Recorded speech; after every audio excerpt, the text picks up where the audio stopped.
That's who I am. So I'm going to love that situation. I'm going to love that circumstance. I'm going to bring the blessing of peace to that. And so it's, I mean, if you're going to do this, you got to give yourself about 5-10 minutes of time to do that. And it's not fun work, I'll tell you that. It's not fun work, but it's very helpful to do that. So again, because if you want to show up clear, you got to do the clearing with that. So that's a powerful, powerful tool to do that. And very few people will do it. Yeah, but if you're willing, if you take it, and even if you do it, you know, once a month, once a year, it'll make a difference. Because you all of a sudden, and then you'll catch yourself in the middle, you're something else, and a thought will come up and you go, no, that's not my truth. That's not who I am.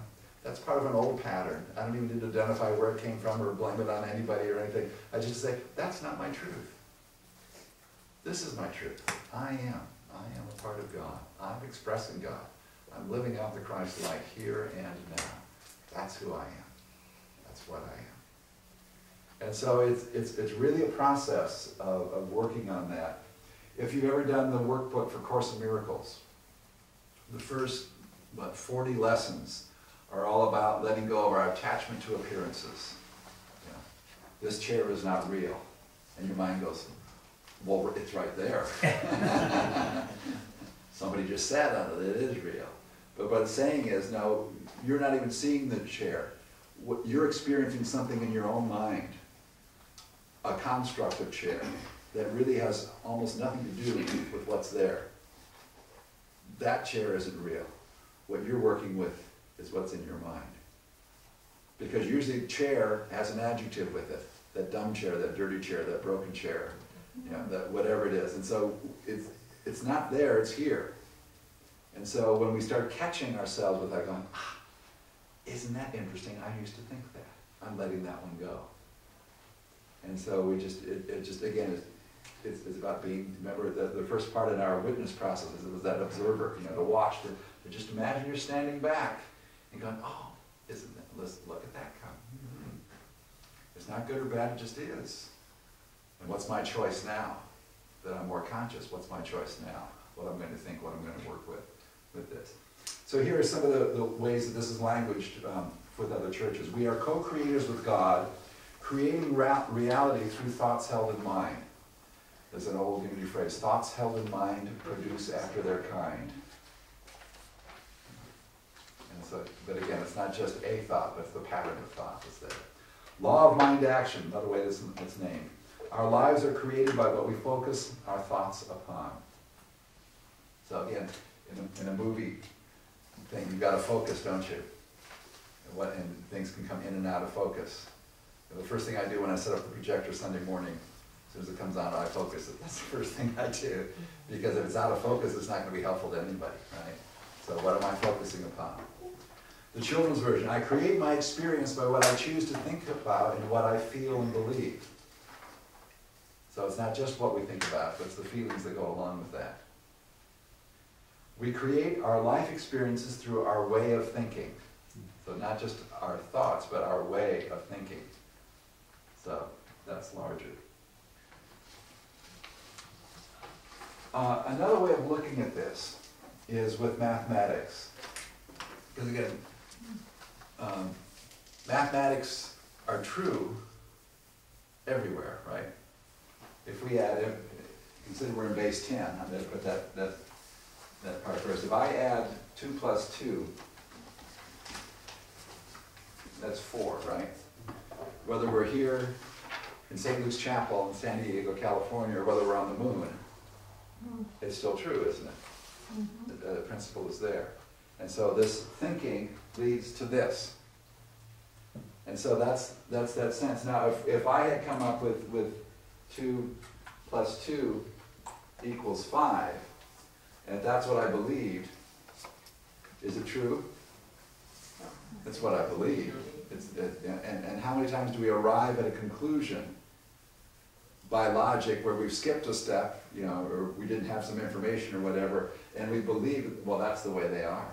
You know, so-and-so, that's just the way they are. Mm. Where if we knew the truth about them, we'd come to a different answer. We'd come to a different conclusion, wouldn't we?